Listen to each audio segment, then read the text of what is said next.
anticipation guide is a pre-lesson strategy used to develop students' prior knowledge. Students will be asked to state an opinion or make a prediction based on the main ideas prior to instructional time. This SDAIE strategy benefits ELL students because their responses are based on their own experiences and thoughts. It can lead to small group discussion as well as cooperative learning. It's important to note that for ELL students, there should be less academic language and the statements should be shorter. This entire strategy works by 1, identifying the main idea and key concepts, creating 4 to 6 statements or ideas that will challenge the students' beliefs, and then the teacher will model this activity for students to ask them to react to each statement or idea accordingly, have students provide supporting reasoning.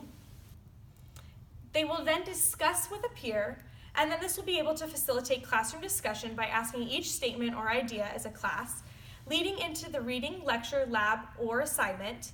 And then as soon as instruction is finished, you will be able to reference the anticipation guide again and see if the students' opinions or thoughts have changed based on the material. A couple of teaching tips for the anticipatory guide is to write statements or ask questions that will engage your learners. Focus on the concepts that you want students to learn, as well as have statements that students can answer based on their own prior knowledge.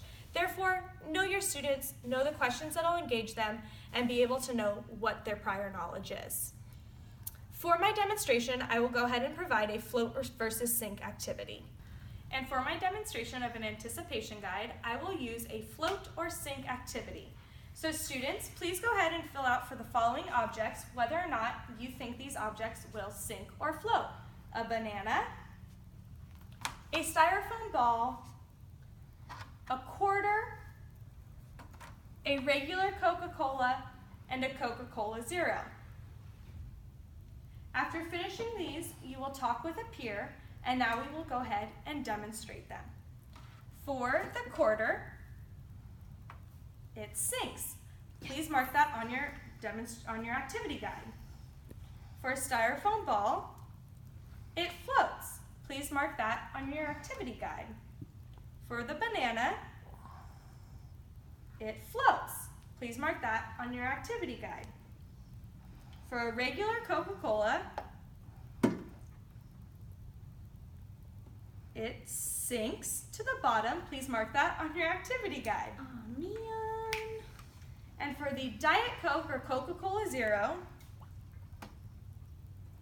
it floats. Please mark that on your activity guide.